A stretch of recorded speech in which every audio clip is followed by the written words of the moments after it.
Abra su Biblia en Isaías 61. Doy gracias a Dios por esta oportunidad, a mi pastor. Amén, pues estoy contento de verlo aquí, ¿verdad? Y está aquí con nosotros, así que es una gran bendición. Vamos a abrir nuestro corazón. Yo creo que Dios va a traer dirección a nuestra vida, va a traer fortaleza. Y de alguna forma quiero darle continuidad al estudio pasado. Si usted vino o escuchó o vio el estudio del sábado anterior, estuvimos hablando acerca del tema relacionado a la amargura. Y vimos que la amargura no solamente es una actitud, no es una decisión inicialmente, sino la amargura a veces se presenta a través de escenarios de la vida. Hay escenarios amargos. ¿Cuántos recuerdan esa parte? Solamente a manera de recapitulación, por ejemplo, mencionamos el escenario, ¿verdad?, amargo que experimentó Ana. Ana, dice la palabra de Dios, ella tenía deseos, tenía expectativas de ser madre, y al no tener cumplido ese deseo, dice la palabra de Dios, ella estaba en una situación amarga.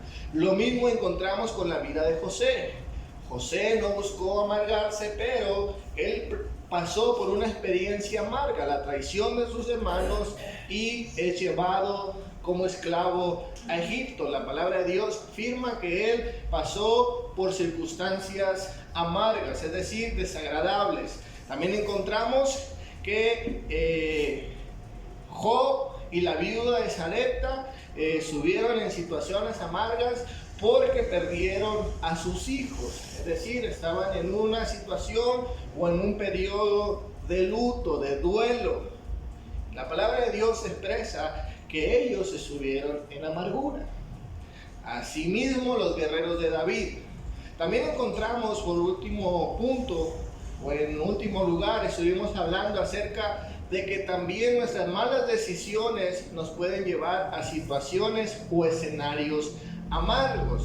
Y tomamos como ejemplo la familia de Noemí, que se van de la tierra de Israel a los campos de Moab. Eso en la palabra de Dios era un símbolo de apostasía, de abandonar a Dios. Y vamos a encontrar esta parte también en Hebreos, cuando se nos habla que la apostasía produce amargura, es decir, infelicidad. Entonces, hay escenarios a los que la vida nos expone, pero también nosotros mismos podemos provocarnos situaciones amargas.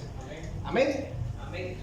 Ahora, todas estas experiencias amargas pues tienen el poder de causarnos sufrimiento, de causarnos dolor. Ahora, el día sábado estuvimos hablando de cómo podemos transicionar de estos escenarios que a veces no podemos evitar, como son la amargura, hacia la alegría, ¿verdad? Hacia un estado diferente. Pero en ese trayecto, en ese proceso, usted y yo vamos a tener que pasar por lo que se conoce como las etapas del duelo, es decir, la forma en que procesamos el sufrimiento o lo que nos está afectando. Así que en esta noche quiero predicar un estudio bíblico que le he titulado Del duelo a la alegría. Yo creo que es el deseo de Dios de sanar nuestro corazón.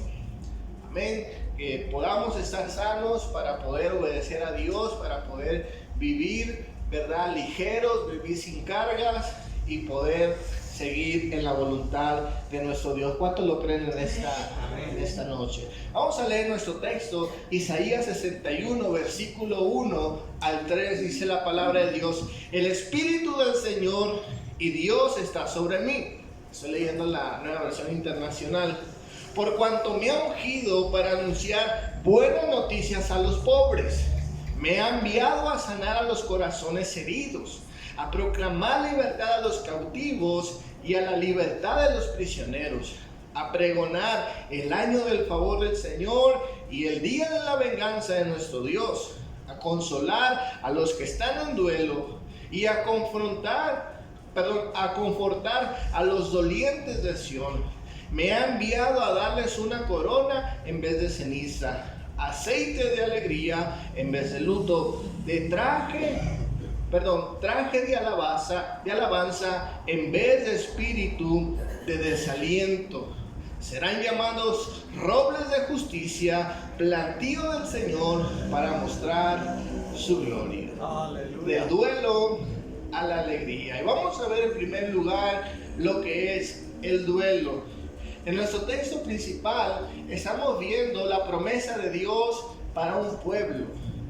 Y el Señor, ¿verdad? Con esta voz profética, la promesa que da es que va a haber sanidad para los corazones que han sufrido. Y si usted conoce el Nuevo Testamento, sabrá que esas fueron las palabras iniciales del ministerio de Jesús. Amén. Es decir, la salvación tiene que ver también con esta parte interior de nuestro corazón. Dios sana las heridas de nuestro corazón. A Dios le interesa, mis hermanos, que estemos bien por dentro. ¿Cuántos lo creen en esta noche? El duelo, mis hermanos, es expresado en varias veces en este texto. Personas que han sufrido las consecuencias de su pecado.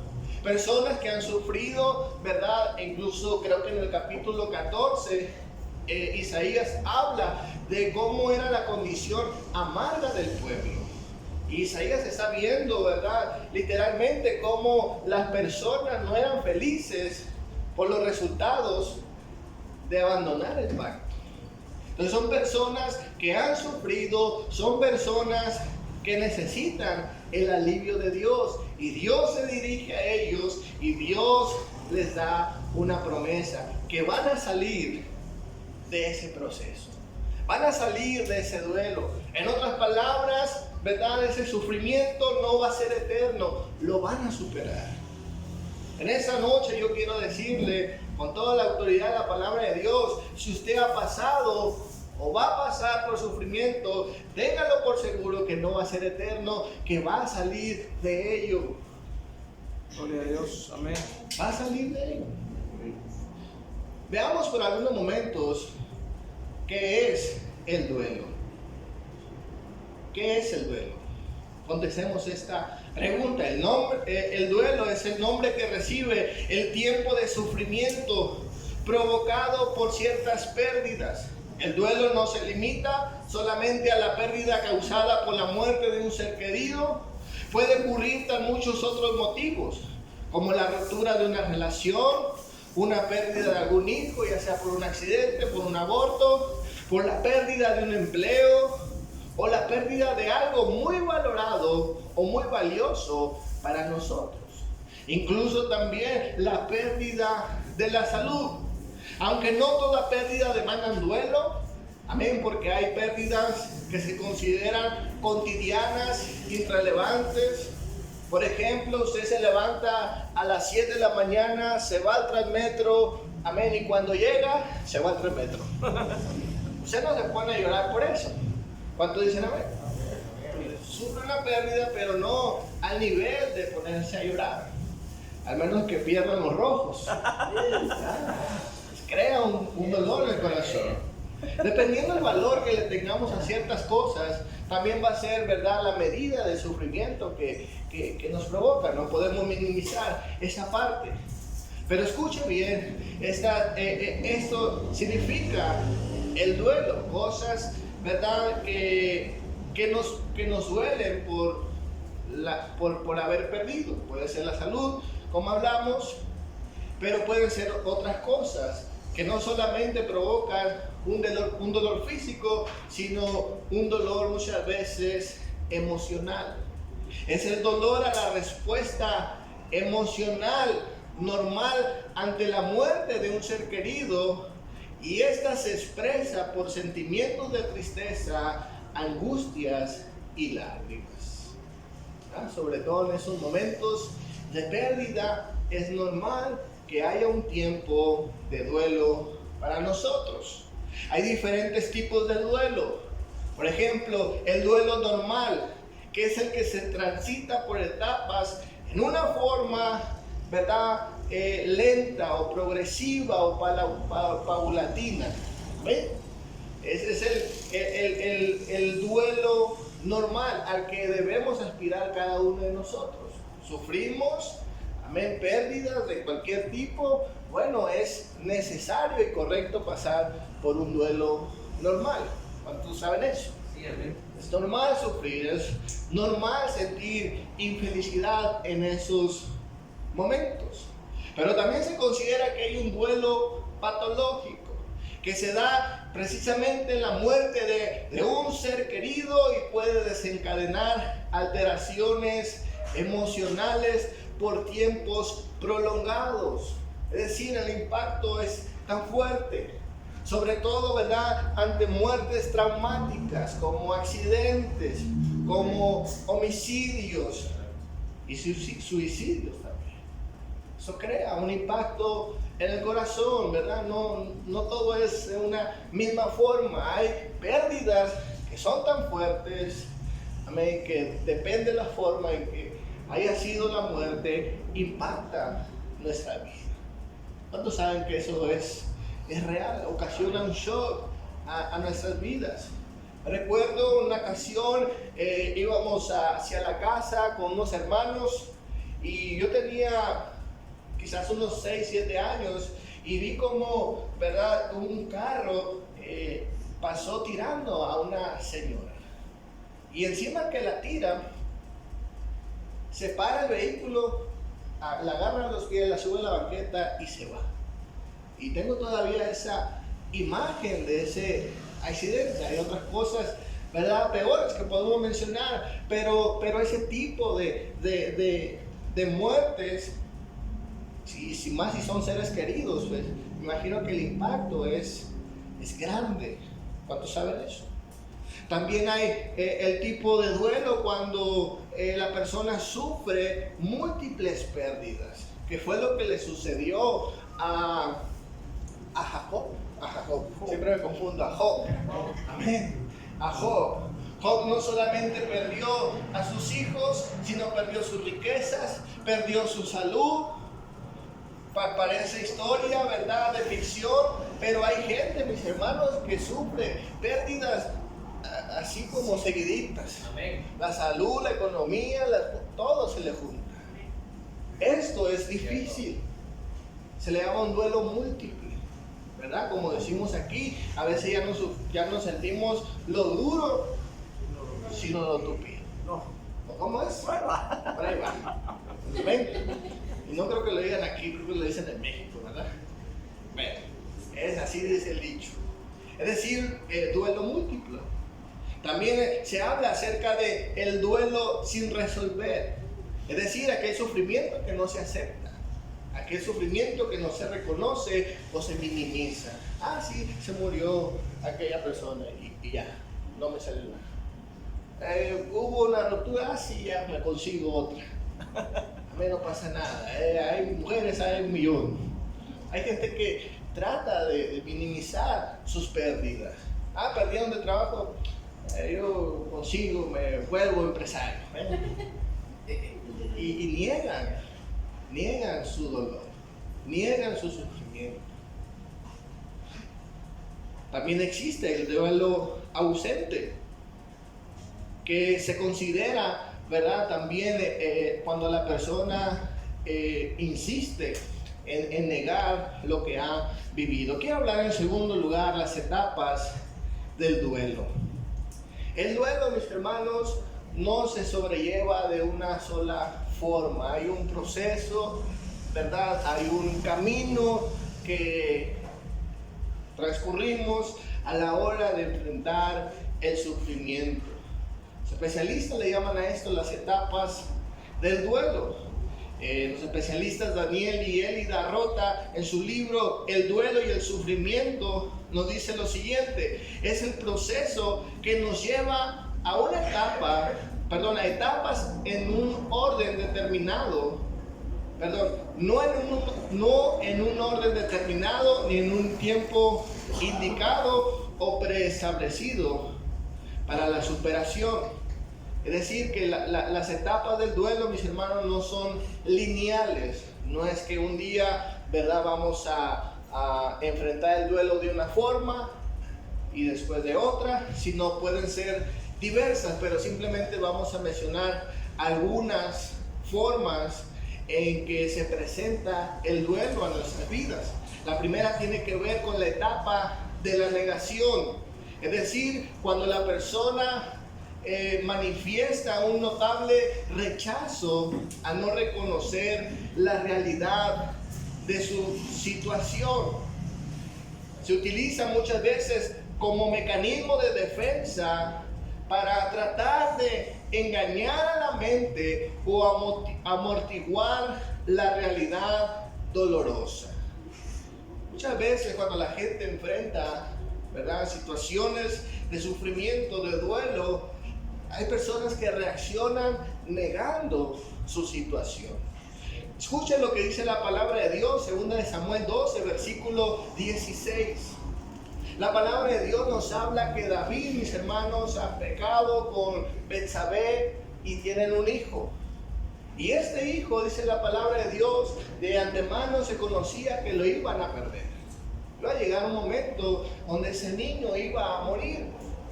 No se dice cuándo ni cómo, pero dice la palabra de Dios que de pronto el niño enferma, y dice la palabra de Dios que aunque David sabe que esto va a suceder, la muerte es inminente, él comienza en un proceso de negación. Dice la palabra de Dios, versículo 16, David se puso a rogar a Dios por su hijo. Ayunaba y pasaba las noches tirado en el suelo. Los oficiales de su corte iban a verlo y le rogaban que se levantara.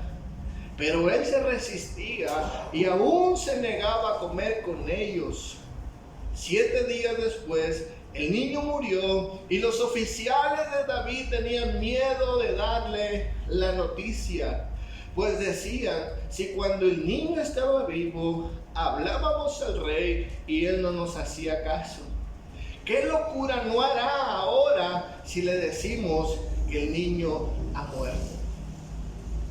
Desde un principio, antes de que él supiera la noticia, David dice ya estaba negado a escuchar el momento en que le dijeran la noticia. Y recordemos que Dios ya le había dado esa sentencia. Ella sabía que venía ese momento. Y él de alguna manera busca la intervención de Dios, busca ayunar, busca, ¿verdad?, estar ahí buscando una solución, una respuesta. Porque así somos los seres humanos. Nos resistimos a aceptar las realidades dolorosas de nuestras vidas. Entonces, una etapa del duelo es la negación, ¿verdad? Hay gente que en el momento del sufrimiento pasa por eso, pero hay gente que a los días entran en esa crisis. Así que no es lineal, no es un ABC. ¿Cuántos dicen amén?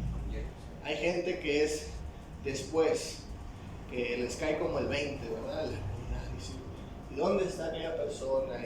Y lo buscan. Incluso hay gente que llama, ¿verdad?, por teléfono esperando que le conteste esa persona. Sufre. Ciertamente. La segunda cosa o la segunda etapa del duelo suele ser el enojo. Escuche bien. Esa es la etapa donde generalmente se expresa a través de rabia, de ira, donde se cuestiona por qué a nosotros nos está pasando eso. Es una molestia, ¿verdad?, que no se queda en sentimientos, sino que se verbaliza. Porque a mí, porque ahorita, ¿verdad? Sobre todo cuando nos sentimos que eso es una injusticia, o cuando es realmente una injusticia, nos cuestionamos, nos llenamos de ira. No somos felices en esos momentos. Amén.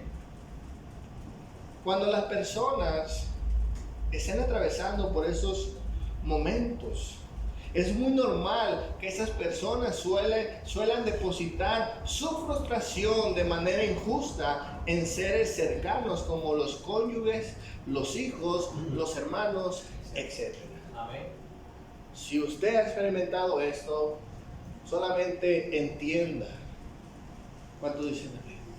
No juzgue, no haga juicios de valor.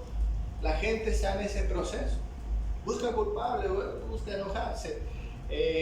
Está procesando su dolor. Amén. ¿Cuántos dicen amén? Amén, amén. Así que tengamos consideración por esta persona. El ejemplo que tenemos en la palabra de Dios es en Job 16, versículo 7. Dice la palabra de Dios: ciertamente Dios me ha destruido. Ha exterminado, a toda mi familia. Me tiene acorralado y da testimonio contra mí. Dios me tiene destruido. Y él ignoraba los planes soberanos de Dios, ¿verdad? Es difícil entender la historia de Job realmente, pero lo que expresa Job verbaliza, ¿verdad? Dice: Dios me ha destruido. Aquí la culpa la tiene Dios. Sí. Mi familia me ha exterminado, me ha acorralado. Así se siente el enojo.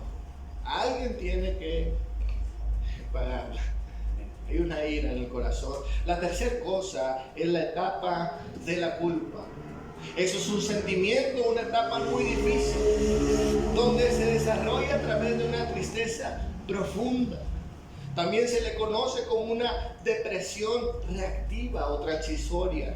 Esta etapa se caracteriza por sentimientos de pena, de tristeza, de desconciertos, y donde uno se siente abandonado por causa de la culpa.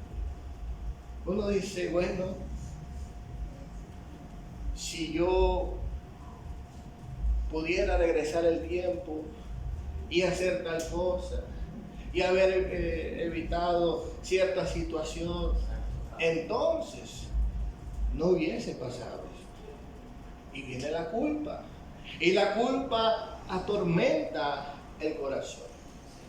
Y la culpa, mis hermanos, provoca lágrimas, tristeza y muchas veces la misma depresión, es decir, ya no quiero ni vivir.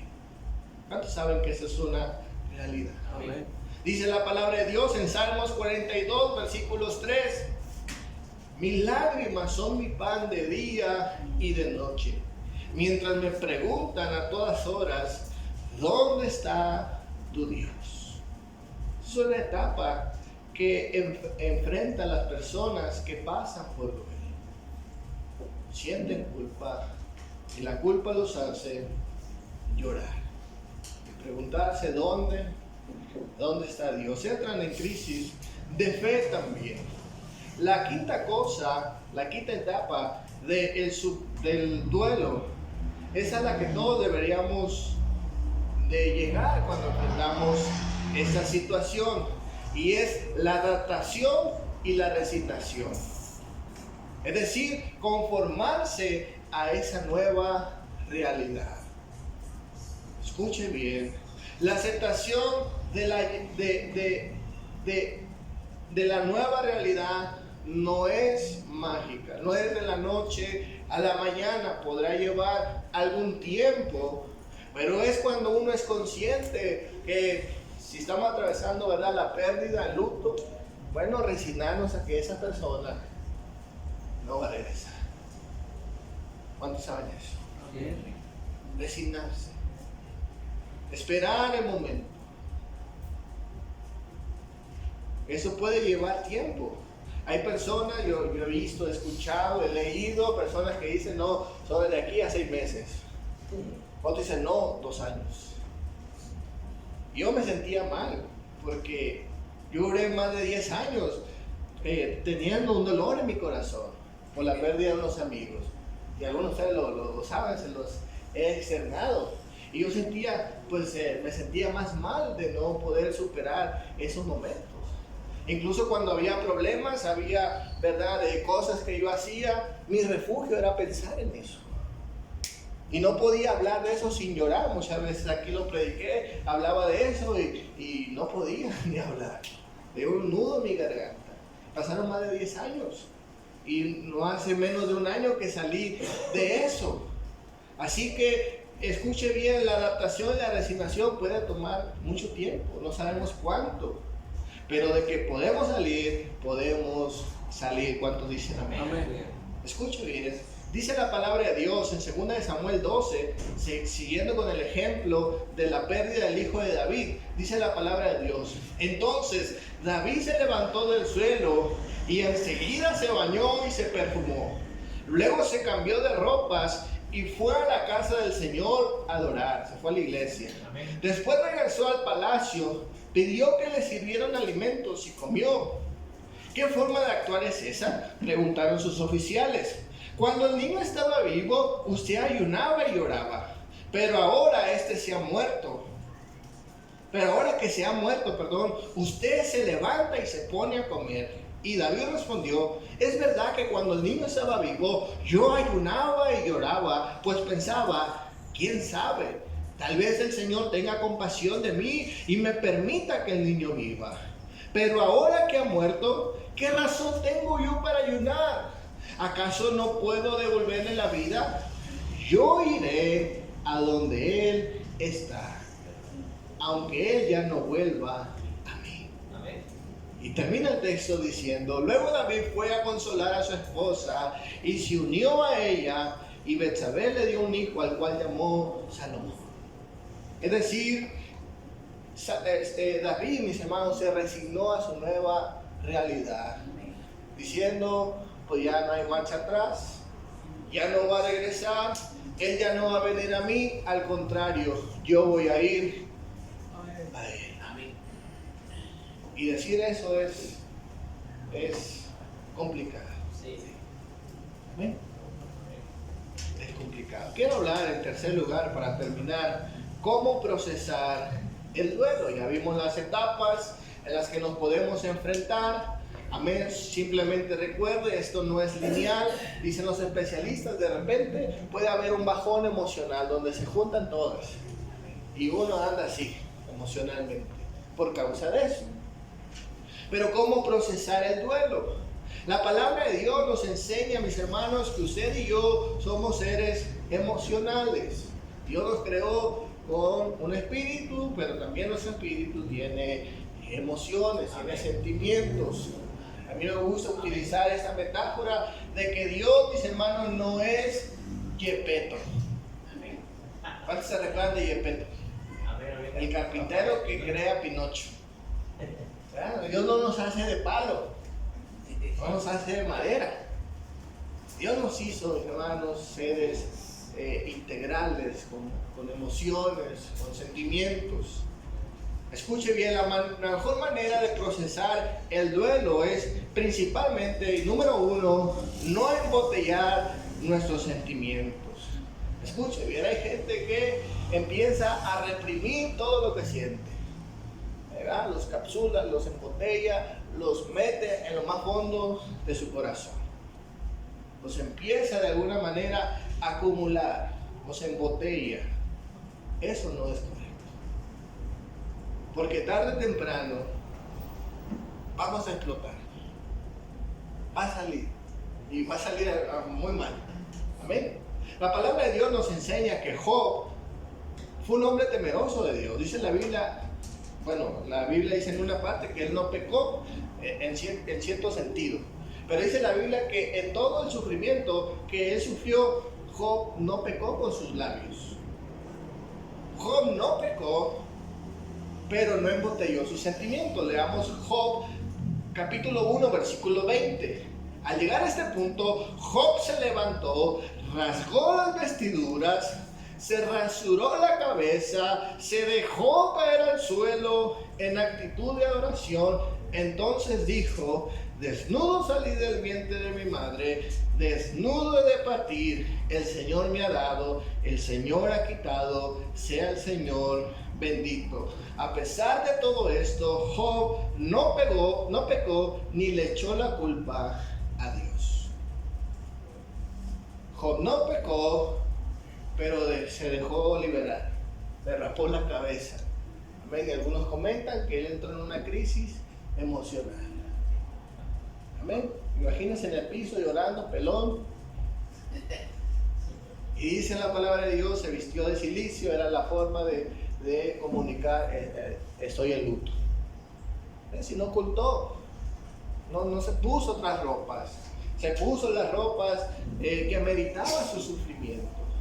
Entonces, mis hermanos, la mejor manera de procesar el duelo es no reprimir nuestros sentimientos. La segunda cosa que encontramos como consejo en la palabra de Dios es expresar nuestro sufrimiento a través del lamento. Escuche bien, la palabra de Dios nos dice, mis hermanos, que es saludable lamentarnos. Y el lamento en la palabra de Dios no es solamente, ¿verdad?, hablar de tristeza, hablar de sufrimiento con nuestras palabras. En la palabra de Dios encontramos que el lamento se expresa muchas veces a manera de petición, a manera de oración, a manera de canto. Y es un canto a veces no bonito, es una queja a Dios, ¿verdad?, con guitarra, con música, donde se desahoga la gente. Entonces el duelo puede ser tres cosas. Número 1, llorar. Número 2, quejarse. Número 3, hacer una petición, decir, Dios, ayúdame a salir de esto. Amén. Es la forma en que nos lamentamos como cristianos. La palabra de Dios en Eclesiastés 3, versículo 1 nos dice, todo tiene su momento oportuno. Hay tiempo para todo lo que se hace bajo el cielo.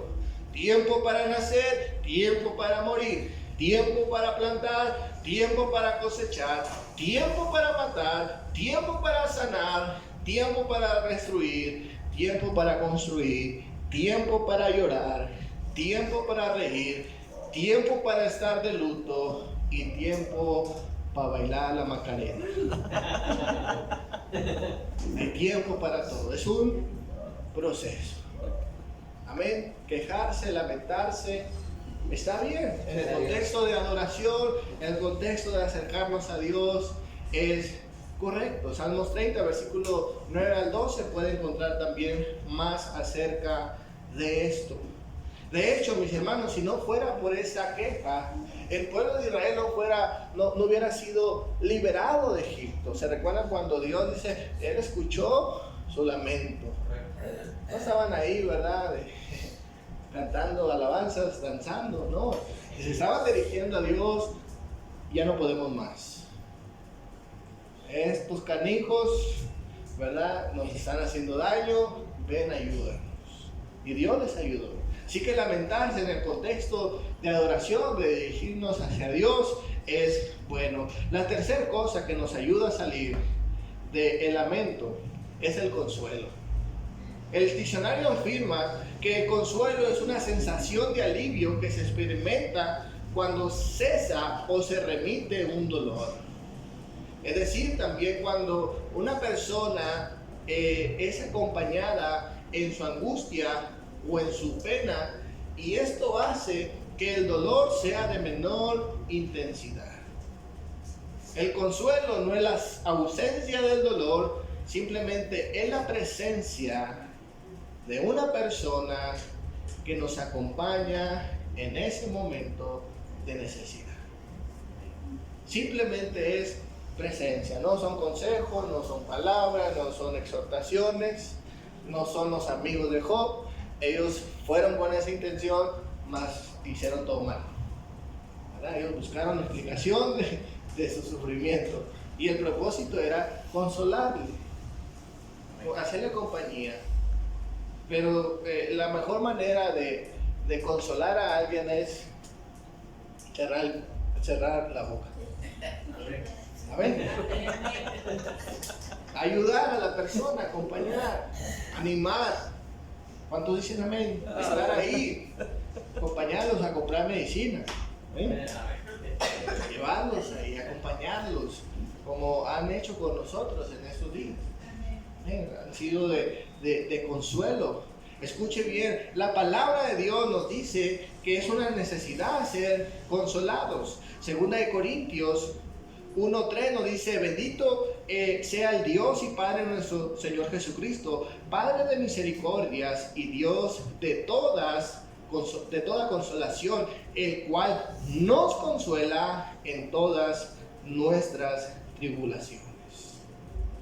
Jeremías 31, versículo 13 nos dice: entonces las jóvenes danzarán con alegría, y los jóvenes junto con los ancianos convertirán su duelo en gozo, y los consolaré, transformando su dolor en alegría. Jesús.